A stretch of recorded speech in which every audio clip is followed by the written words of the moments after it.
ng paa ko. Ang paa ng kabalyo. I have so many dishes. Ito, oh. May itlog yan. Kunin mo. May itlog, may Isa tayo itlog. may ano ang tawag dito? Ang tawag, di ba may suplis doon sa loob? Saan na? Ay, nalunok na. Hindi, yung wala na naman. Hoy! Ambat! Kabat-bat! Wala na? Ano mo? Suplis? Suplis? Ang saka may suplis. Hindi na niya mo? Hindi ko yun dito.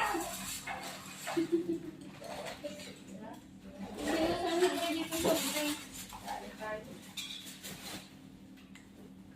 Kunin mo yung itlog. Parang ang laki ng sasandukin mo. Kunin mo rin yan. Di ba yan ang ano mo? Nagkinit ako dati ng itlog sa microwave. Oh. Pumutok.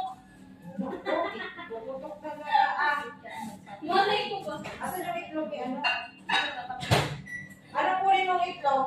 Sabihin mo lang kung kanino. Hindi, kasi kayo na kasi kunin ko to. O kung ayaw mo to, ako na yun. Gusto ko dun nila. Siyempre. Hindi, yun. Diba? Ano? Maganda na yung mood niya ngayon. Oo nga. Nalilot na siya. Oo. Ano itlog mo? Diba? Maganda na yung mood. Oo. Oo. Ayan na tayo sa itlog. Ayun ba? Kaya nga, Uy, parang may nasunog. Ba't ba yun? Wala. Nagpapaint sila. Diba? May lemon ba ito ba? Delicious. Ayun ba? Ganda na yun.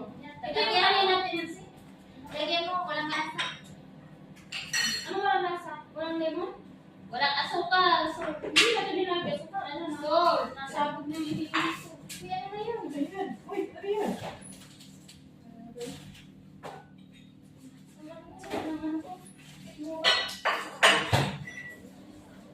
Bilisan mo na kay... Alas na. Sabi ko, Nelson, hindi ako kain ng kanin. Sayang kung mga kanin. Masakit na siguro. The wheels of Babylon. Gutom na ata ako. Gutom ka na talaga. Gusto mo yung sure ba kanina? Ayan ang makapainit. Yung left the pins.